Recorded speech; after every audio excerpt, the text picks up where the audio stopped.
qabdai imbayate ol makee afaan malinaan ibsaa tilma magargar sakee imulane kaawwinooy fannoo keetiin golgatee oda kofanii famtee baadii sana oolchitee ammaan dubbadhu caalaa taa'ee na wallaalchisee maqaan kee ajaajamu amma sammas caalchisee.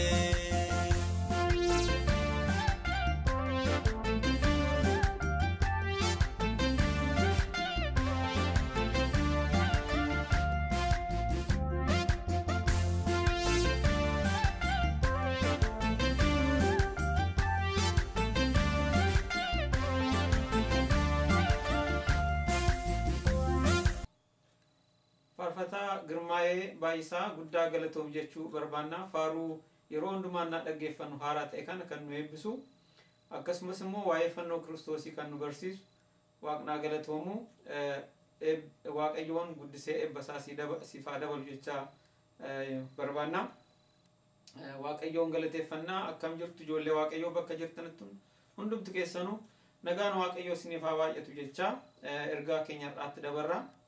Akkuma yeroo hundumaa ergaa waaqayyoo baran har'as immoo waaqayyoon yeroo isaa nu kenne waan hundumaa nu sirreesse isa fuulduratti dhiyaachuu akka dandeenyu yeroo kana waan nu kenneef waaqayyoo abbaa keenya guddifnee galateeffanna. Har'as immoo ergaa waaqayyoo qabannee sin fuulduratti dhiyaanneera waaqayyoon akka nu barsiisu akka nutti dubbatu waaqayyoo haa kadhannu hin kadhanna.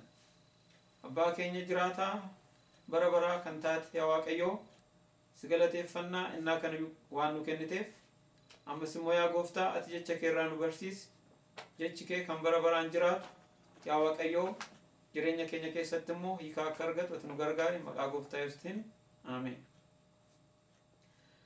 Mata dureen har'a ilaallu sanyii lafarraa hin banne kan jedhu laalla. Sanyii lafarraa hin banne. Sanyii lafarraa hin banne kana yaada jedhu ergaa waaqaa keessatti karaa kamiin akka laallu wajjin laalla. Gooftaan Yesuus Kiristoos biyya lafaa kanarratti dhufee karaa akkamiitiin sanyii bara baraan jiraatu biyya lafaa kana keessa kaayee akka deeme kan nutti himu ergaa waaqayyoo irraa laalla. Gooftaan Yesuus Kiristoos biyya lafaa kana innaa dhufu nageenya fidee dhufee dhugaa baatee dhufee akkasumas immoo dhugaa sana biyya lafaa kana keessatti kaa'ee gooftaan Yesuus Kiristoos ergaa sana dabarsee darbe.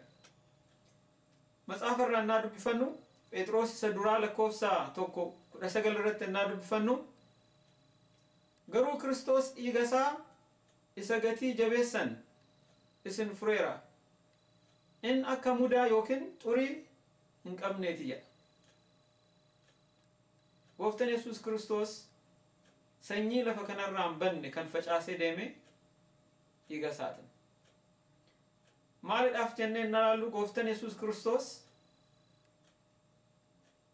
nama barbaaduudhaaf lafa cubbuudhaan badde kana deebisuudhaaf lafa kanarratti gooftaan Yesuus Kiristoos dhiiga isaatiin gatii maaliidhaanuu hin madaalle.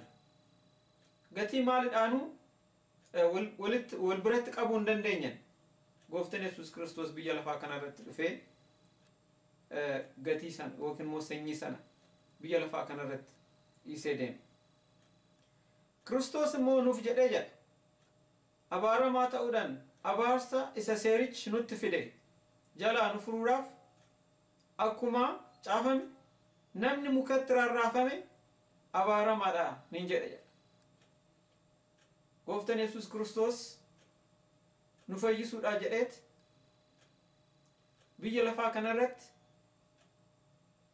waan hin banne mootummaan hin banne fiduudha jedheet gooftaan Yesuus Kiristoos dhiiga isaatiin akka nu bite ilaalla jechaadha.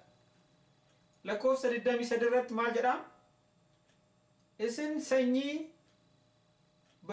baduuti otoo hin ta'in jedha sanyii hin banneeti sagaleen waaqayyoo isa jiraata fi isa akka jirtu hafuun haaraa taatanii dhalattaniiru jedha gooftaan Yesuus Kiristoos maal godhe jenneen ilaallu sanyii badu otoo hin ta'in jedha sanyii hin banneeti sana biyya lafaa kana keessatti kaa'ee gooftaan Yesuus Kiristoos kan jedhu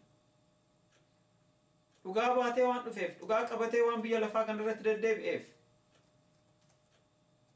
wanta inni dubbatu wanta inni barsiise jireenya namaa kan fayyisu waan ta'eef nama dukkana keessaa waan baasu waan ta'eef gooftaan Yesuus Kiristoos sanyii hin banne biyya lafaa kana irratti fudhee dhufe jechaadha. Innis immoo sagaleen waaqayyoo isa jiraata fi isa akka jiru hafuura isaatiin biyya lafaa kana irratti gooftaan Yesuus Kiristoos bilisa nama baasuudhaaf deddeebi'e jechaadha. Kanaafuu gooftaan Yesuus Kiristoos har'a biyya lafaa kana irratti bilisaan akka deddeebinu waan tokko malee yaadni biyya lafaa kana akka namatti hin dhagamne diinni biyya lafaa kana irratti akka nama hin balleessine gooftaan Yesuus Kiristoos maal godhee deeme jenneen ilaallu biyya lafaa kana irratti sanyii hin banne dhaabee deeme. Gooftaan Yesuus Kiristoos lafa uume kana bilisa baasee deeme. Karaa akkamiitiin bilisa baasee deeme jenneen ilaallu dhiiga isaatiin. Gaafa gooftaan Yesuus Kiristoos lafa kana irratti gaafa du'u gooftaan Yesuus Kiristoos ardii kan fayyisuu akka danda'u deebisee akka duraanii hojjechuu akka danda'u kan ibse jechaadha. Kanaaf har'a yeroo hundumaa nagaan baanee innaa nagaan galu manaa baanee manatti deemnee innaa nagaan galu waan hundumaatiin wanti biyya lafaa kana irratti innaa ilaallu yeroo ammaa namni meeshaa adda addaa nama biyya lafaa kanarraa balleessuu danda'u namoonni ofii isaaniitti hojjetanii namni waan of balleessu hojjeteera biyya lafaa kanarratti. Garuu ilmi waaqayyoo gooftaan Yesuus Kiristoos lafa kana fayyisuudhaaf lafa kana jiraachisuudhaaf dhiiga isaa lolaaseera. Maalidhaaf? Inni balleessaa waan qabaateef miti. Warra haatan wajjin fannoo irratti innaa rarrifamu lafa kana fayyisuudhaaf. Kanaaf har'a qilleensa gaarii waaqayyoon inni kan uume ifa gaarii aduu bara baraan jiraatu waaqayyoon kan uume har'a gatii tokko malee otoo waa tokko otoo ittiin baasin wanti biyya lafaa kanarratti ittiin gargaaramnu waaqayyoon tolaan waan kenneef dhiiga gooftaa Yesuus Kiristoosiin waan qullaa'eedhaaf. Otoo gooftaan Yesuus Kiristoos biyya lafaa kanatti dhufee nu du'uu baate mee gaafii kan of gaafadhaa. Jireenyi biyya lafaa kanaa maal fakkaata laa jennee otoo ilaalla lafti kun sila harka seexanaa jala galti namnu sila yoona lafa kanarra jiraachuu hin danda'u jechuu dandeenya. Maaliif jenneen ilaallu mee ilaala otoo aduun waan harka namaa keessa ta'atu ta'ate otoo ganzaba yookiin immoo qarshii kaffalaati ittiin jiraadha otoo waan jedhamu ta'ate yookiin immoo qilleensuma kana kan ittiin hafuura baafan otoo qarshii ganzabatti kaffalaa otoo nun jedhani otoo harka namaa keessa ta'ate nama meeqatu kaffaltii sana yookiin immoo gatii sana baasee ittiin jiraachuu danda'a. Gooftaan Yesuus Kiristoos gaafa du'u warra qulqullaa'aa duwwaadha otoo hin ta'atin namoota warra cubbamaa ta'an hundumaa gooftaan Yesuus Kiristoos biyya lafaa kanatti dhufee cubbuu isaa malee otoo waa tokko hin hojjetin ba'aa namootaa baatee biyya lafaa kanarratti sanyiin banne dhaabee deeme jechaadha. kanaaf sagaleen waaqayyoo na laallu sanyii eenyullee balleessuu hin dandeenye maalidhaaf dhugaadhaan waan dhufe jechaadha. Yeroo ammaa amantii biyya lafaa baay'ee hangafa gurguddaa kan ta'an keessaa inni tokkoffaan kam jennee na laallu warri kristaan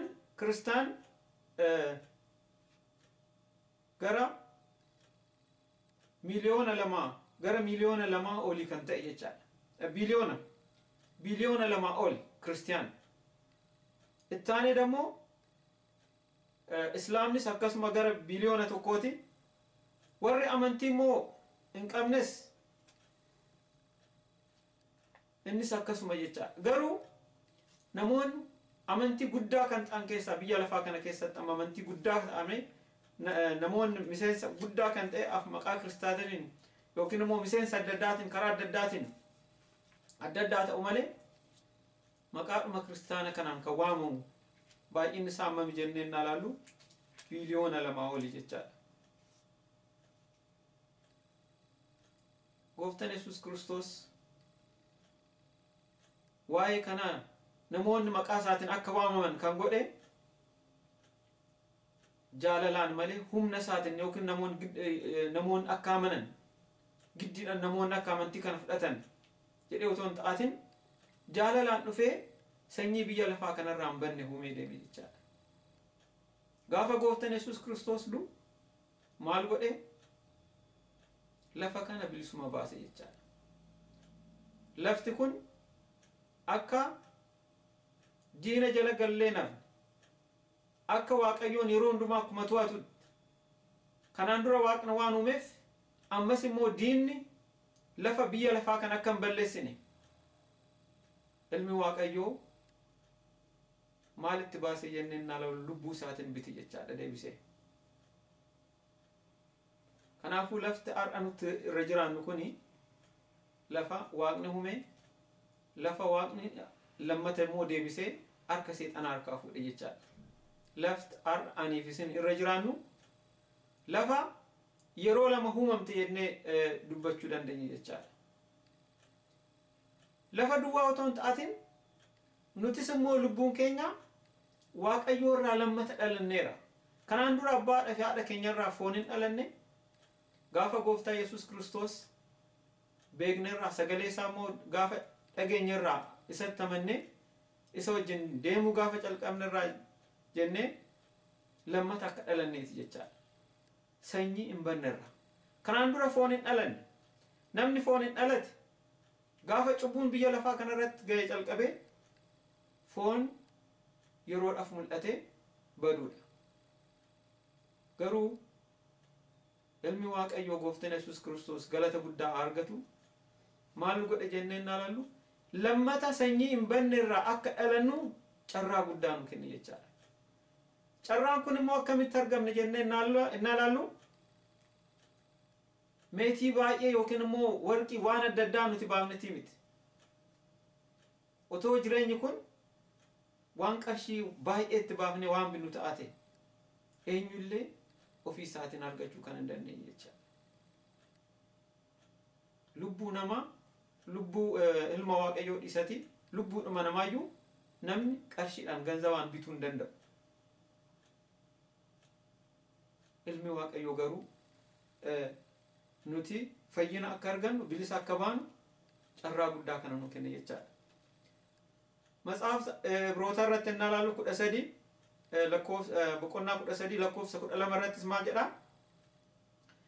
Yesuus akkasuma jedha dhiiga ofii isaatiin saba qulleessuudhaaf karaa mandaricha duubatti dhiphate jedha. Gooftaan Yesuus Kiristoos egaa laala dhiiga isaatiin nu qulleessuudhaaf nama cubbuun qabaan ilma waaqayyoo kan cubbuun qabaanne biyya lafaa kanarratti dhufee sanyiin banne kan magarsuu kan danda'e dhiiga isaa qulqulluudhaan jechaadha. Kanannaa laallu namni dhugaa qabaatee dhugaadhaan innaa deemu namni sun dhugaadhaa jedhee yoo dhugaadhaa du'e dhiigni isaa sanyiidha lafarraa baduu hin danda'u jechaadha.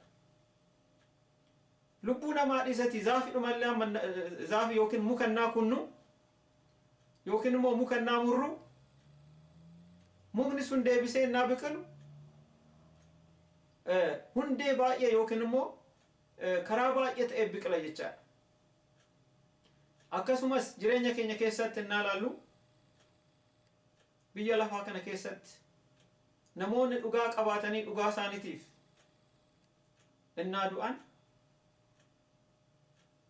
dhiigni isaanii sun immoo biyya lafaa kana irratti sanyiidha jechaadha. Sanyiin banni ta'a. Jireenya keenya keessatti gaa Waaqayyoon karaa akkasiitiin namoota karaa badiitii akka deebise ilaala. Phexros duraa lakkoofsa 3:3-18 irratti innaa ilaallu Kiristoos immoo gara Waaqayyootti isin fuudhuudhaaf jedhee yeroo hundumaaf akka ta'utti al tokkicha cubbuu namoota baay'eetiif dhiphateera jedha. Gooftaan Yesuus Kiristoos namoota baay'ee fayyisuudhaaf jedhee namoota baay'ee jiraachisuudhaaf jedhee inni maal ta'e jennee ilaallu cubbuu malee namoota baay'ee fayyisuudhaaf jedhee Gooftaan Yesuus Kiristoos rakkina guddaa keessa akka galle ilaalla. Kanaaf wangeela Yohaannis isa boqonnaa 12:32 irratti maal jedha? Ani yommuu lafarraa ol ka'u nama hundumaa ofitti nan harkisa jedha.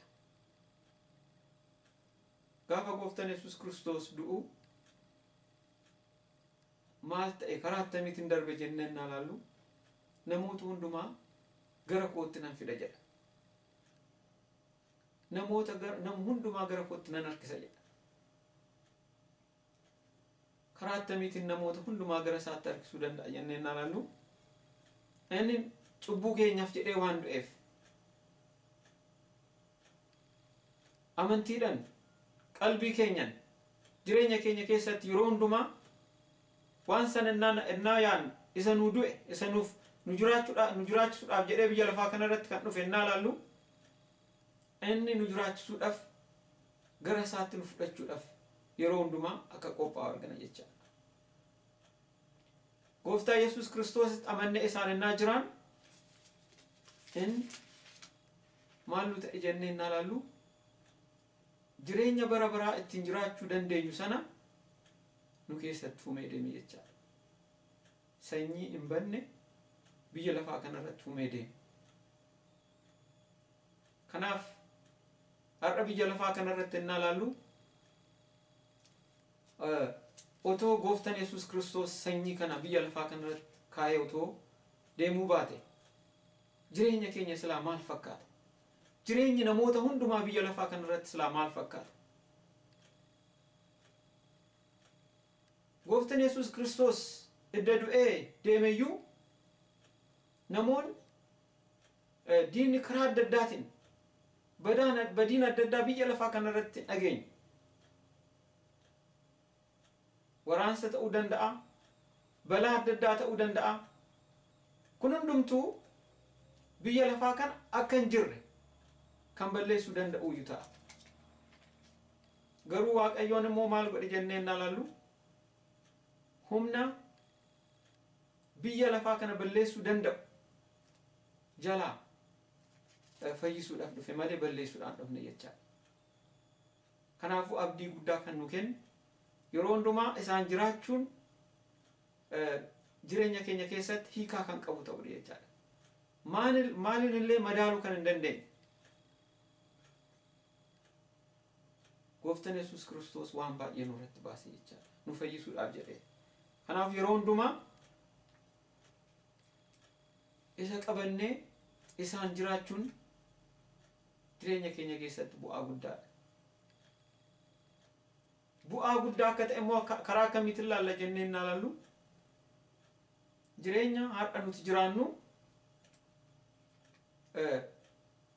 foonumaanillee jireenyaa nuti jiraannu kan keenyaa miti jechaadha. Waaqatu nu kenne jechaadha.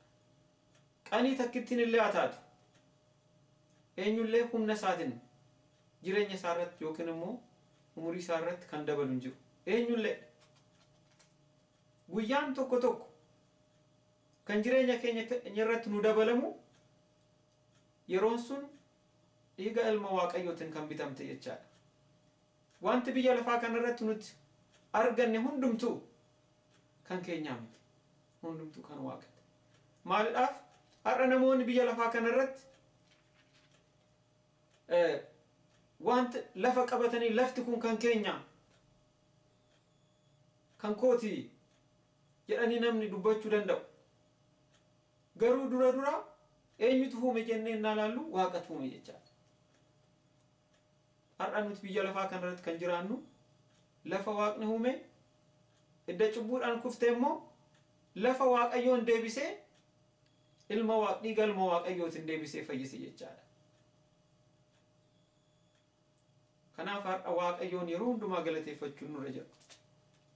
Gooftaan Yesuus Kiristoos fakkeenya adda ta'een namoota isatti mamanii innaa biyya lafaa kana jiraatu maal jedhee dubbateeyyuu yommus Yesuus jedhe mootummaan Waaqayyoo maal fakkaataa jedhee gaafate. Maaliidhaaf gaafii kana gaafate jennee matsaafa Hafuura irratti innaa laallu waa'ee gooftaa Yesuus Kiristoos laalaniit warri Yihuudootaa sana kan eegan ergaa Waaqaa wayim ergama Waaqaa ta'e kan dhufu biyya lafaa kana irratti garbummaa jalaa kan nu baasu jedhanii waan eegaa turaniif innaa salaalan inni garuu aangoo guddaa hin qabu. Qabeenya biyya lafaa kanas hin qabu. Ulfinas hin qabu. Karaa akkamiitiin mootummaa Israa'elii kana fayyisuu danda'a jedhaniit itti mamuuyyu. Kanaaf gooftaan Yesuus Kiristoos maal jedhee Luqaas boqonnaa 13 fi lakkoofsa 18 irraa 19 irratti innaa dubbifannu maal jedha? Yommus jedha gooftaan Yesuus Kiristoos mootummaan Waaqayyoo maaliif fakkaataa jedha? Maaliif fakkeessa jedha? Cumaan gooftaan Yesuus Kiristoos maal jedhee? Mootummaan Waaqayyoo ija sanaaficaa namni fuudhee maasii isaa keessatti buuse. Inni immoo biqilee guddatee muka ta'e. Simbirroon dhufanii damee isaa irratti manneen ijaarratanii fakkaata jedhe. Waa'ee dhufaatii gooftaa Yesuus Kiristoos dubbiin kun ergaa guddaa qaba jechaadha. Muka guddaa kan ta'e fakkeenyaaf haa jennu muka gugurdaa kan nuti beeknu sanyii isaa annaa laallu sanyiin isaa baay'ee xinnoodha. Lafa keessatti gaafa kuftu biyyoodhaan innaa uffatamte sanyiin sun hin mul'attuuyyu. Garuu suutuma biqiltee yeroo baay'ee fudhattee guddattee zaafii guddaa taate damee baay'ee baafattee gaaddisa guddaa taati jechaadha.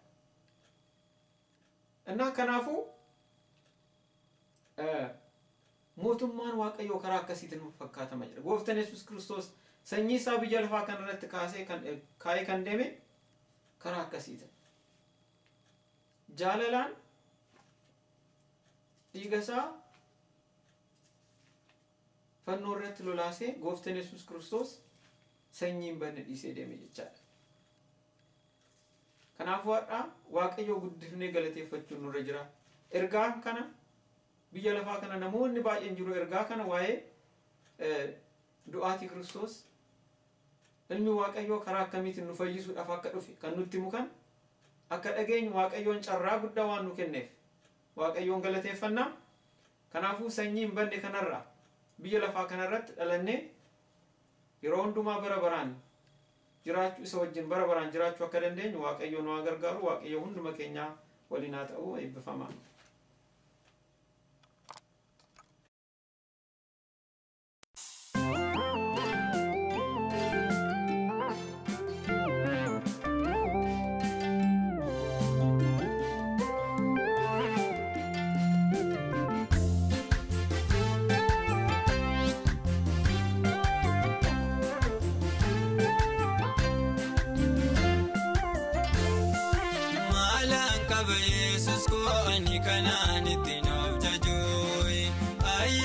ke uffatini okanaan dana jajoy ana du'a feegamuusitu jiraachuu ko mul'ise yoomiyyuun irraanfadhu gooftaa barruu kenna guddise